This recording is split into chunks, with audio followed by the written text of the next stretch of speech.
Olá, sejam bem-vindos à aula de endocardite infecciosa. Essa é uma aula que originalmente está sendo gravada para a disciplina de cardiologia do 5º período da PUC. Mas a partir de hoje eu vou começar a deixar todas as aulas abertas aqui no canal para quem tiver interesse e queira aprender mais a respeito de algum tema da medicina. Também toda quinta-feira eu vou deixar postado algum vídeo com algum comentário a respeito de algum tema que gere dúvida ou a discussão de algum artigo científico aqui no canal. Então, se você gostou, deixa o like no canal e também se inscreve. Mas vamos direto então para a aula.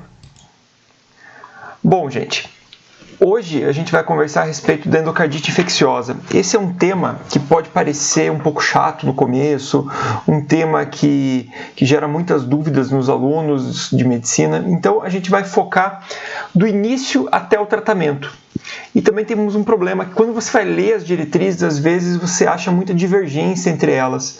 Então, do ponto de vista geral, a minha aula está sendo elaborada com base na diretriz da Sociedade Europeia de Cardiologia, que é o ESC, com alguns comentários da Sociedade Brasileira de Cardiologia, mas nesses pontos eu faço o comentário específico do que está acontecendo. Bom, primeira coisa que a gente precisa entender é como que acontece a endocardite infecciosa. A endocardite infecciosa, ela ocorre primeiro por um processo de dano endotelial. Então, não acontece do nada a infecção bacteriana na prótese ali, ou na válvula nativa. Primeiro você teve um processo de dano endotelial, ou seja, você teve a ruptura daquela camada que protege naturalmente a válvula cardíaca. Com isso, ali começa a formar um processo trombótico com um depósito progressivo de fibrina. Esse depósito de fibrina leva à formação primeiro de uma endocardite trombótica, ou seja, um trombo formado. Se nesse processo o paciente tiver a colonização de bactérias, ou seja, começou a circular alguma bactéria na corrente sanguínea, ou ele escovou os dentes e fez uma circulação de bactéria, ou injetou alguma medicação intravenosa, e essa bactéria tiver uma ação resistente à ação do complemento e tiver uma boa capacidade de adesão ao endotélio, então a endocardite se forma. Então, com isso a gente consegue perceber que a endocardite ela não é uma mera infecção das válvulas cardíacas por uma bactéria. Assim, tem todo um processo fisiopatológico envolvido, que se inicia lá com o dano endotelial, em seguida com a formação desse trombo, passando pelo processo de bacteremia, que vai colonizar esse trombo estéril, e aí sim desenvolver o excesso de bactérias até formar a vegetação e o dano valvar subsequente. Então nós chegamos aqui nesse processo, que seria aqui as vegetações da endocardite acometendo a válvula cardíaca, Aqui alguns resultados de anatomia patológica, e alguns de vocês já devem ter visto que isso aqui pode lembrar alguma outra coisa, Vou deixar aqui a imagem aqui em cima para vocês poderem ver bem. Pode lembrar alguma outra coisa, inclusive aquele meme da internet que muita gente já viu, que é isso daqui, Endocardite ou lasanha? Quando eu dava essa aula na época do almoço, as pessoas com fome ali faziam essa relação, mas a gente vê, Isso aqui é uma endocardite, isso aqui é uma lasanha. Bom, parando de brincadeira e voltando para a aula, como que é a clínica desse paciente com endocardite infecciosa? Então, ela é uma clínica muito variável. Você tem pacientes que podem ter quadros muito graves, com destruição valvar, até pacientes que têm quadros subagudo, com evolução de longos períodos de tempo. Então, a clínica é muito variável. Em geral, a gente fala de algumas características, principalmente a febre. Então, boa parte dos pacientes apresentam-se com febre. A gente pensa ali nos sopros cardíacos, especialmente nos sopros regurgitantes. Fenômenos embólicos também, por essa bactéria ser embolizada para a corrente sanguínea ali nos batimentos cardíacos. E fenômenos imunes, como uma reação imune disseminada que esse paciente pode ter, com aumento de fator reumatoide, às vezes dor articular, glomerulonefrite. E nos casos muito graves, esse paciente pode evoluir com uma destruição valvar rápida. Então, uma rápida destruição de toda a válvula cardíaca em quadros que necessitam uma intervenção de emergência. Basicamente, a gente pode dividir o grupo da endocardite em dois grandes grupos: as endocardites agudas e as endocardites subagudas. as endocardites agudas poderiam ser classificadas aqui como aquelas que têm menos de 6 semanas de evolução. Então, muitas vezes você pensa na endocardite aguda como aquela que acontece de modo muito rápido, em 1, 2 dias, mas não. A literatura pode falar que em até 6 semanas ela pode ser considerada uma endocardite aguda. E ela pode acontecer em pacientes que já têm uma cardiopatia prévia ou não. E estão muito relacionados com fenômenos embólicos. Então você vai ver embolia para várias regiões do corpo, formação de abscessos, e geralmente a bactéria relacionada é o Staphylo aureus. Já na endocardite subaguda, a gente vai ter aí mais do que 6 semanas de evolução, geralmente um paciente que já tem uma cardiopatia prévia, e o paciente vai ter mais fenômenos imunes, como o que eu citei anteriormente, ali a dor articular, glomerulonefrite, presença de fator reumatoide. E nesse caso a bactéria mais relacionada seriam aí os streptococcus, principalmente o streptoviridans. Bom, e como que a gente vai fazer esse diagnóstico então? Basicamente o diagnóstico ele é feito por meio dos critérios diagnósticos, os critérios de Duke. Esses critérios foram modificados, então eu vou passar eles aqui e como que você vai identificar no teu paciente. Bom, primeiro a gente tem o critério de germes, que seria um isolamento nas hemoculturas de germes comuns para endocardite infecciosa. Então, o que seriam aqui os germes comuns? Podem ser os germes típicos, para endocardite infecciosa, com 2 amostras separadas. E aqui é interessante que essas amostras, idealmente, é que elas sejam separadas no decorrer do tempo. Diferente lá na sepse, que a gente coleta 2 sítios no mesmo momento, para você tentar fechar os critérios, vocês vão ver que seria mais interessante a gente coletar as hemoculturas separadas, aí com pelo menos 1 hora de diferença delas. Mas se você tiver 2 amostras de hemoculturas com germes típicos, que seriam o Streptococcus viridans, que é um germe aí de cavidade oral, ou Streptococcus galolíticos, que antigamente se chamava Streptococcus bovis. E aqui vale a pena citar uma coisa. Quando você tem uma endocardite por Streptococcus galolíticos, você deve procurar uma lesão em trato gastrointestinal no paciente, especialmente tumor coloretal, porque é comum esse germe ser oriundo de uma translocação do trato gastrointestinal. Então, quando você vê uma endocardite por galolíticos, antigamente streptobovis, você deve fazer uma colonoscopia nesse paciente para ver se ele não tem um tumor coloretal. Também o grupo Racec, que é um grupo específico de bactérias, e o Staphylo aureus. Ou então um enterococo, desde que você não tenha outro foco que justifique isso. E também você pode ter o critério maior com micro-organismos consistentes com endocardite infecciosa, persistentemente positivos.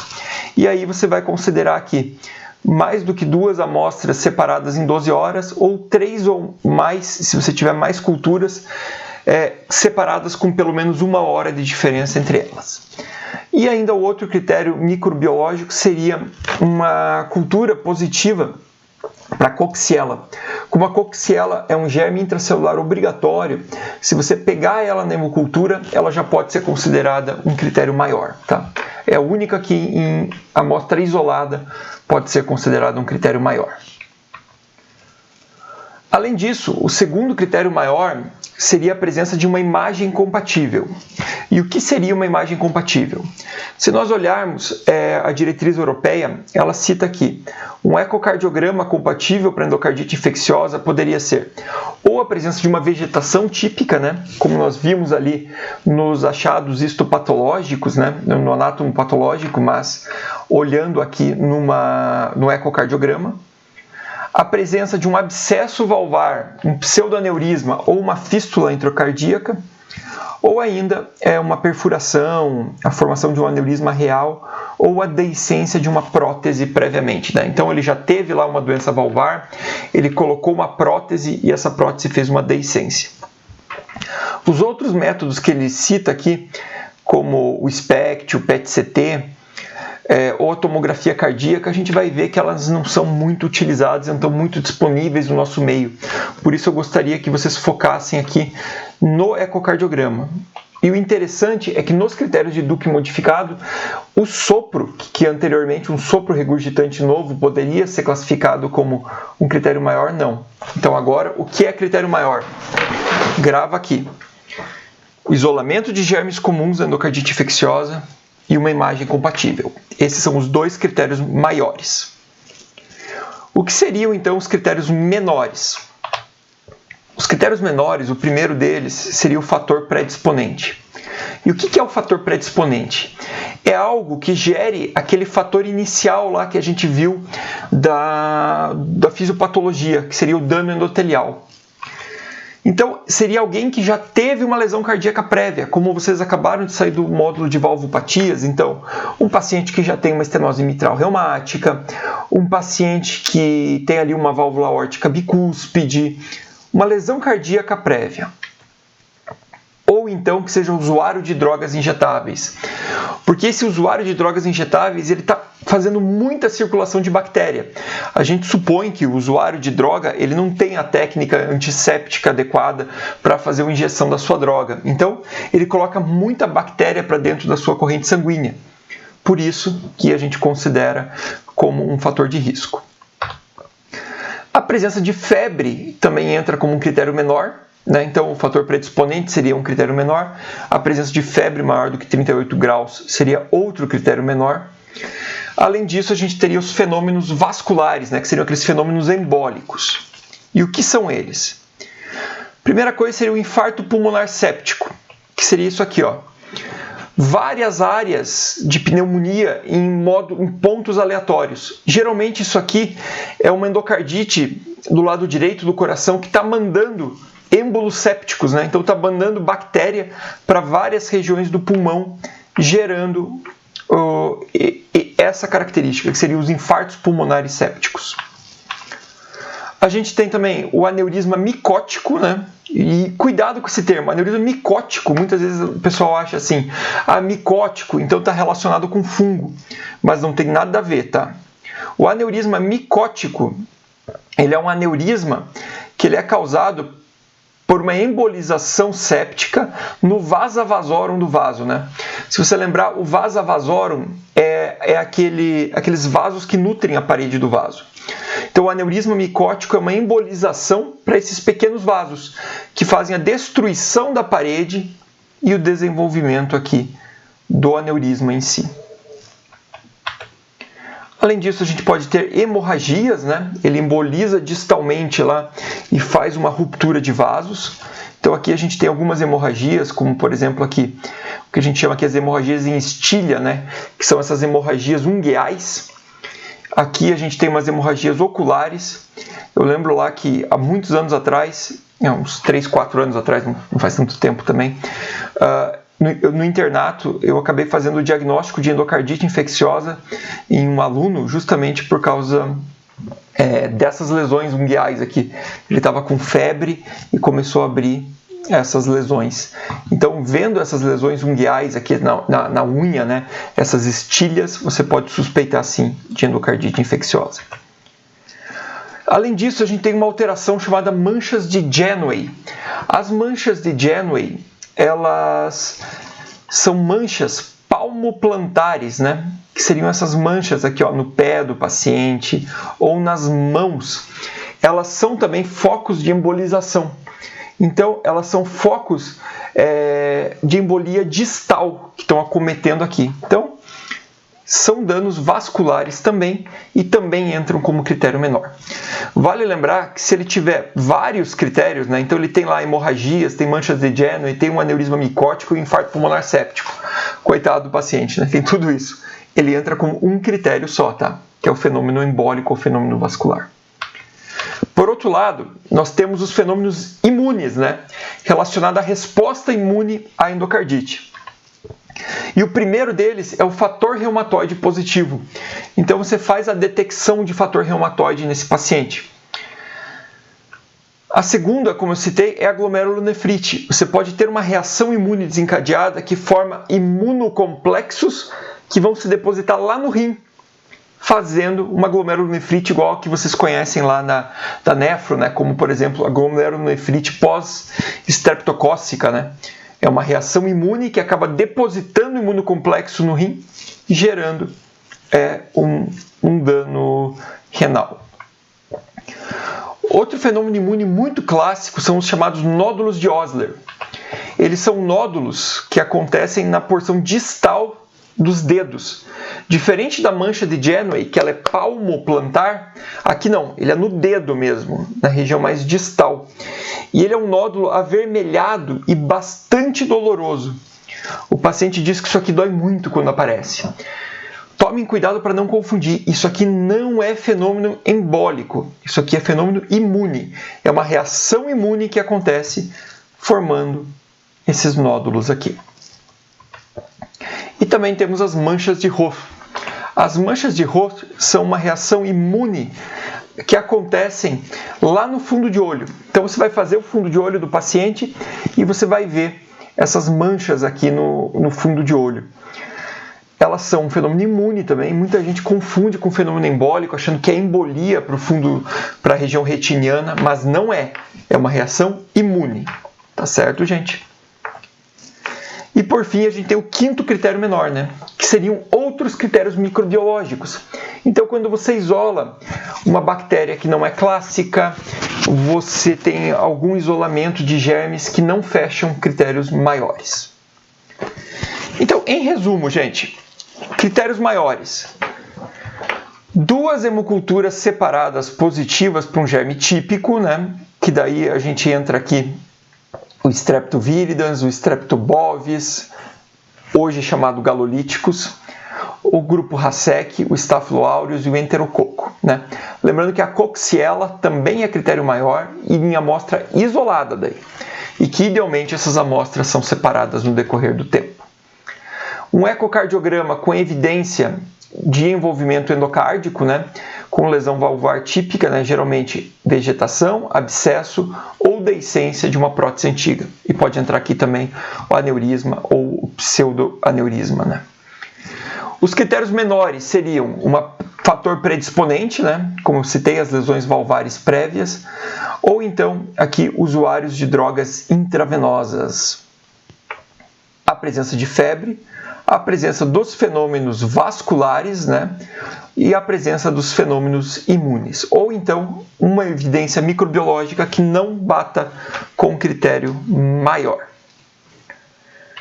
Sabendo isso, eu posso confirmar o diagnóstico se eu tiver os 2 critérios maiores positivos ou os 5 menores positivos. Se eu tiver 1 maior e 3 menores, eu também posso fechar o diagnóstico. Então, meu diagnóstico é clínico baseado nisso. Ou 2 maiores, ou 1 maior e 3 menores, ou então os 5 menores positivos.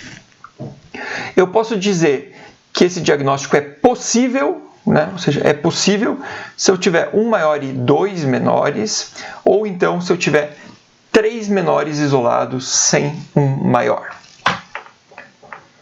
Bom, ok. Então eu já entendi a fisiopatologia, já entendi essa história de que eu tenho lá primeiro a fibrina, o dano endotelial, a formação do trombo, a colonização e a endocardite. Já entendi que o diagnóstico é clínico, baseado em critérios maiores e critérios menores. Mas como que eu trato? Então, alguns pontos que eu vou trazer para vocês que a diretriz europeia traz. Primeiro, idealmente o tratamento deve ser guiado por cultura, ou seja, você pegar a hemocultura do paciente e ver o antibiograma que melhor se adequa àquela bactéria que você isolou ali. Não existe mais uma recomendação para uso rotineiro de aminoglicosídeo. E aqui tomem cuidado, porque a diretriz brasileira ainda traz essa informação, tá? Do uso rotineiro de aminoglicosídeo. A rifampicina, ela é um antibiótico que pode ser utilizado, especialmente quando você tem uma prótese associada e tem a suspeita de uma bactéria que produza biofilme local ali. E não há consenso a respeito de qual esquema empírico utilizar. Muito isso, se você não tem a bactéria guiada por cultura, vai ser guiado por opinião de especialista. Bom, tendo a cultura em mãos, como que a gente poderia fazer então esse diagnóstico e fazer esse tratamento? Se for um Streptococcus que eu tive isolado, eu posso fazer o tratamento com, primeira linha aqui, penicilina, amoxicilina ou ceftriaxona.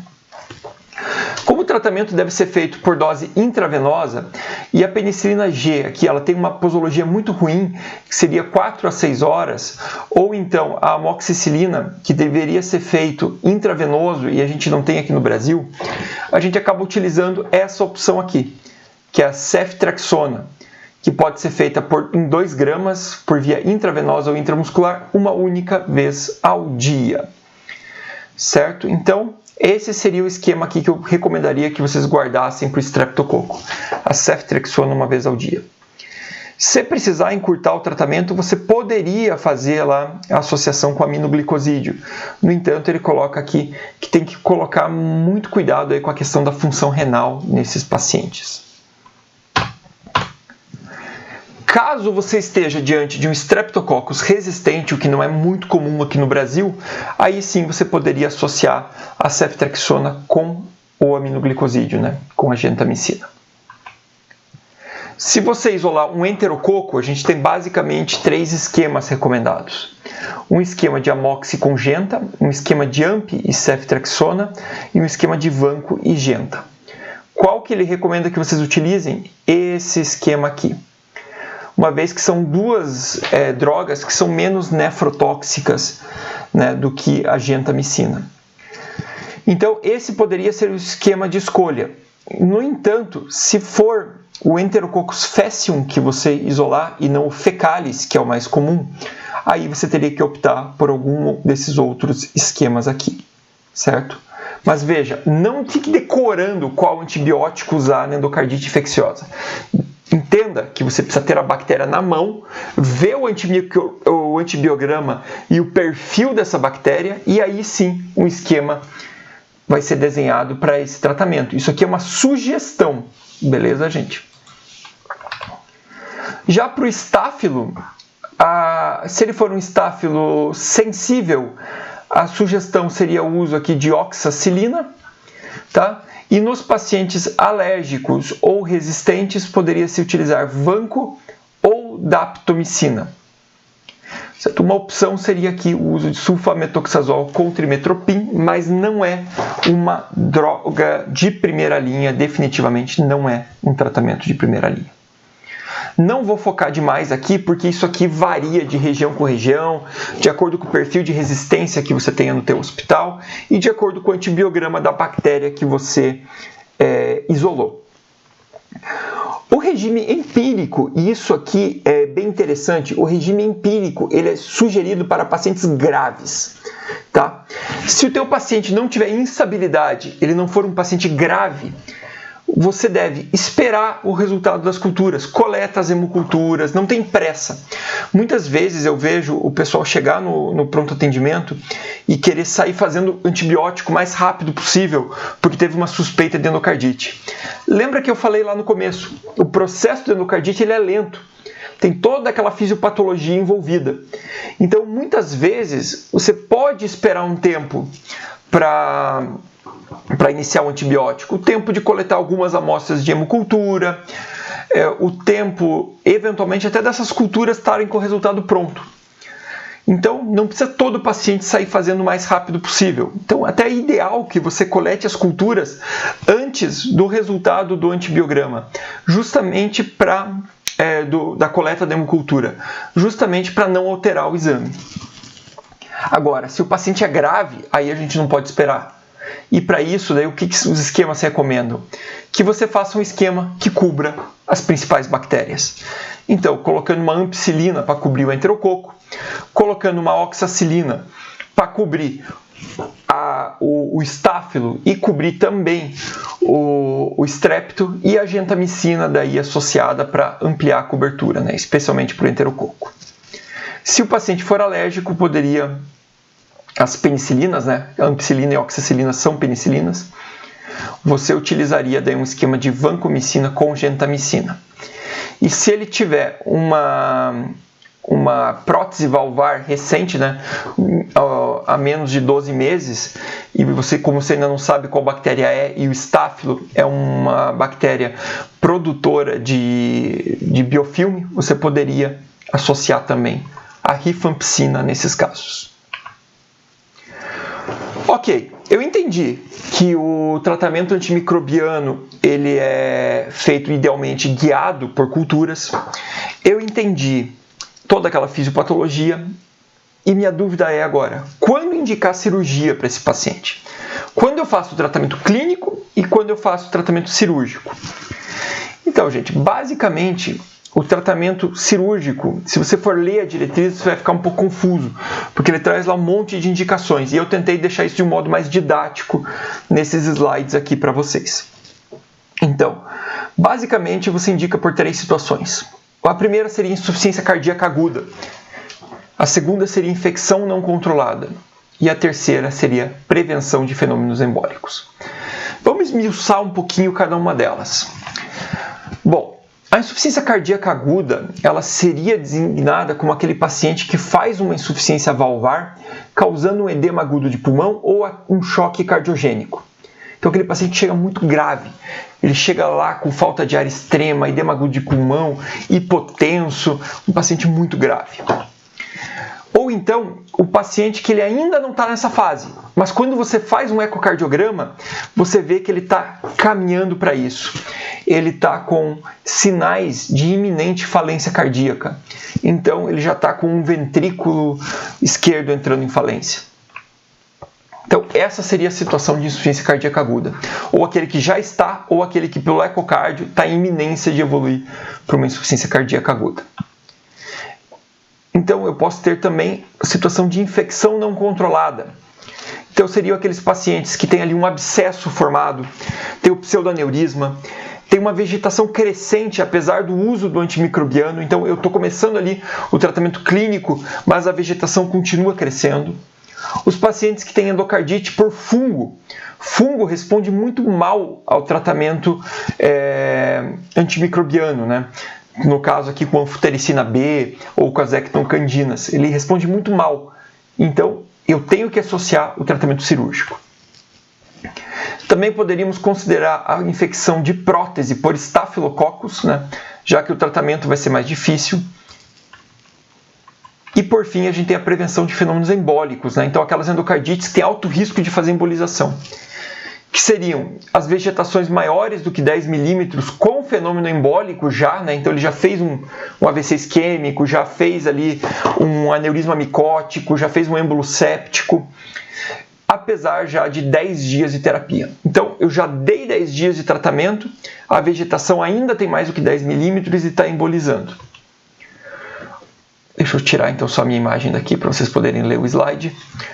Então, lesões estenóticas também com vegetações maiores que 10 milímetros, desculpa, imagina, 10 centímetros é quase o coração inteiro. É uma vegetação maior do que 10 milímetros e um paciente que tem um baixo risco cirúrgico.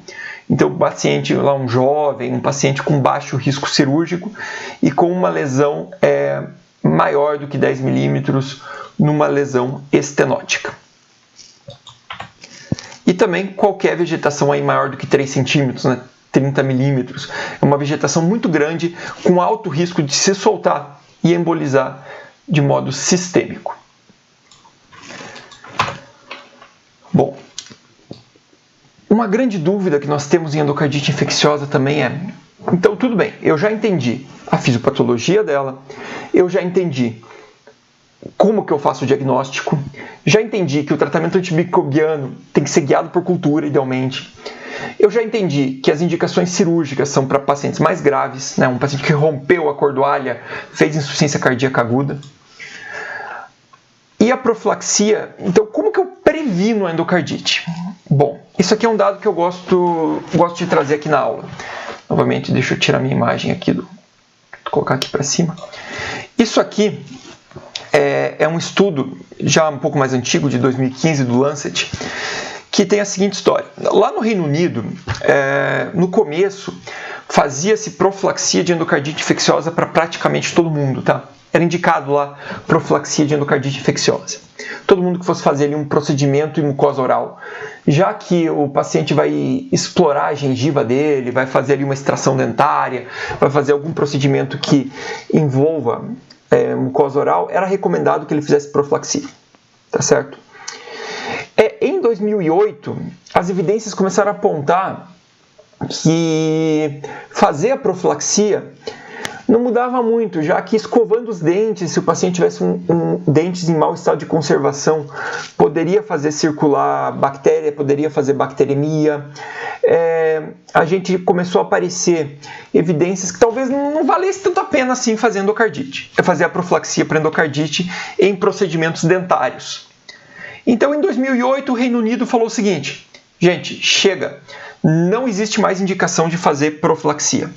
Mesmo que o paciente vá fazer um procedimento dentário, mesmo que esse paciente vá fazer, seja de alto risco, que ele já tenha tido endocardite antes, a gente não faz. Fica a critério do médico ou do dentista. A partir desse momento, caiu muito a prescrição de profilaxia de endocardite infecciosa. E o que a gente viu na sequência? Um aumento considerável da incidência de endocardite infecciosa logo após essa suspensão das profilaxias. No entanto, se a gente divide o grupo, a gente vai ver o seguinte: aqui a gente tem o aumento em pacientes de alto risco e de baixo risco. E a gente vai ver que isso aqui continuou acontecendo aqui de um modo ascendente. Mas veja que no slide anterior a gente vê que a gente não vê tanto um aumento de mortalidade, e sim um aumento maior de incidência. Então teve mais endocardite, mas não necessariamente os pacientes morreram mais. Baseado nesses dados, a diretriz brasileira ela é um pouco mais conservadora lá do que o pessoal do Reino Unido foi. Baseado nisso ali que aconteceu, o Reino Unido também voltou a fazer uma certa recomendação, tá? O que é recomendado hoje fazer, então? Não é para todo mundo e não é para ninguém. A gente chega no meio termo. Então, a gente vai fazer os pacientes que têm um risco maior de ter endocardite infecciosa. E quem são eles? Então, obviamente, o paciente que já teve endocardite anteriormente. Se ele já teve endocardite, esse paciente ele é de alto risco. O paciente que já tem uma prótese valvar ou tem um material protético, né? Então ele teve ali uma prótese valvar ou um material protético, por exemplo, um anel ali para fazer um reparo, alguma coisa nesse endocárdio. Os pacientes com cardiopatia congênita cianótica não corrigidas ou parcialmente corrigidas. E os pacientes com cardiopatias congênitas corrigidas totalmente, mas com material nos últimos 6 meses. Aqui seria porque esse paciente leva ali, essa criança geralmente, né, corrigiu totalmente, mas leva em torno de 6 meses para fazer a reendotelização, tá? Diferente do paciente que teve prótese, material protético para correção de valvopatia, tá? Esse fica a vida toda. Então, sendo bem claro aqui, quem são os pacientes de alto risco? O paciente que já teve endocardite, o paciente que tem uma prótese valvar, né, fez ali uma troca valvar, ou o paciente que fez um reparo valvar com material protético, o paciente que tem uma cardiopatia congênita cianótica não corrigida ou parcialmente corrigida, o paciente que tenha tido alguma cardiopatia congênita, por exemplo, ali uma CIA, uma comunicação interatrial, que foi corrigida com material nos últimos 6 meses, depois disso ele já entra no risco normal. E os pacientes transplantados com valvopatia. Quem coloca isso aqui é a diretriz americana, mas eu acho bem prudente. Imagina, ele recebeu lá um coração, um enxerto cardíaco, e agora ele tem um dano valvar. Olha o risco desse paciente se ele tiver uma endocardite. Então, o paciente tem que ser de alto risco, e o procedimento que ele vai fazer também tem que ser de alto risco. E o que seria um procedimento de alto risco? Então, os procedimentos que envolvam a manipulação gengival ou perfuração da mucosa oral. Como se tem muita bactéria na mucosa oral, ali você tem o risco de translocação. Então, não basta ser um procedimento de risco. Tem que ser um procedimento de risco num paciente de risco. Deixa eu subir aqui um pouquinho só para poder visualizar melhor. Então, nós também poderíamos indicar isso nos pacientes que vão fazer procedimentos geniturinários associados à lesão de mucosa. E, gente, parênteses aqui. Isso aqui só está na diretriz brasileira, tá? A diretriz americana e europeia só fala aqui da questão da manipulação gengival ou perfuração de mucosa oral. Mas vocês podem encontrar essas recomendações aqui de procedimento geniturinário ou gastrointestinal nas diretrizes da Sociedade Brasileira. Por isso que eu coloquei nesse slide. Tá, e o que seriam o procedimento ali oral que tem ali uma alta probabilidade de bacteremia significativa? Então, aquilo que manipular o tecido gengival e a região ali periodontal, né? Ou perfuração na mucosa oral. E o que não é, o que não tem que fazer profilaxia? Anestesia local, né? Vai fazer uma anestesia para fazer uma limpeza, alguma coisa, uma radiografia, obviamente. Colocação ou remoção de aparelhos ortodônticos ou seu ajuste. Colocação de peças em aparelhos ortodônticos, queda natural de dente de leite em criança e o sangramento oriundo de trauma de mucosa oral ou lábio, né? Então caiu lá, fez um corte na gengiva, não precisa tomar antibiótico. Bom, e qual antibiótico fazer? Nos pacientes que forem submetidos aí a essa manipulação de cavidade oral, deixa eu diminuir aqui para vocês verem melhor, a gente vai utilizar amoxicilina, tá certo? Geralmente a amoxicilina, 2 gramas em dose única, 30 a 60 minutos antes do procedimento. Se o paciente for alérgico à penicilina, você pode utilizar clindamicina, cefalexina ou azitromicina, tá? Como uma alternativa. E aqui seriam as opções parenterais, mas o ideal ali é a gente utilizar a via oral mesmo. Veja que isso aqui é recomendado para o procedimento lá de mucosa oral, uma vez que a gente tem muito streptococo, né, na mucosa oral, streptoviridans. O streptococo, ele é bem sensível à amoxicilina, por isso que ela resolve na maior parte das vezes. Agora, quando a gente estiver falando de trato gastrointestinal ou trato geniturinário, a gente vai ter que utilizar um antimicrobiano que cubra também gram-negativos. Bom, e uma coisa que a diretriz europeia traz, e eu acho muito válida, ela fala que para esses pacientes de risco, mais do que fazer a profilaxia no momento do procedimento, é válido alguns cuidados que você, como médico, deve orientar esse paciente de alto risco, né? Então vamos imaginar um paciente que já teve lá endocardite infecciosa. Então ele é de alto risco já. E ele chega no teu consultório e fala assim: doutor, como que eu posso prevenir o desenvolvimento de uma nova endocardite? Eu não quero ter mais isso. Ou então o paciente que teve lá uma cardiopatia congênita, corrigida parcialmente, ou o paciente lá com uma prótese valvar. Então, primeira coisa, ele tem que ter um cuidado com higiene dental e higiene de pele muito boa. Ele deve fazer pelo menos 2 vezes por ano um segmento com um dentista para prevenir que desenvolva ali, que colonize a mucosa oral dele.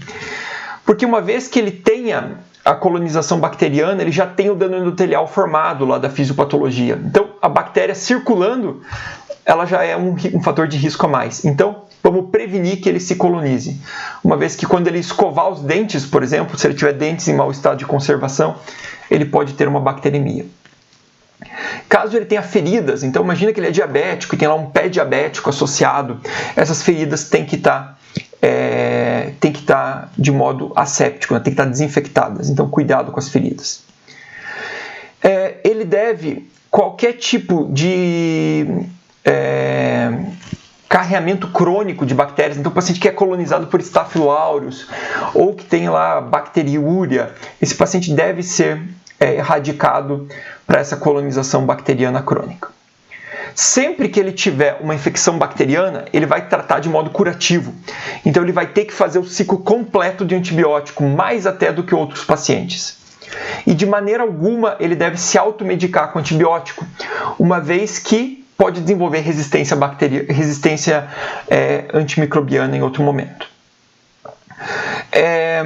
você tem que ter um controle muito restrito de infecção bacteriana para qualquer procedimento que ele vá fazer, e você deve desencorajar a realização de piercing ou tatuagem, uma vez que nesses pacientes, não estou falando que não é para fazer piercing e tatuagem.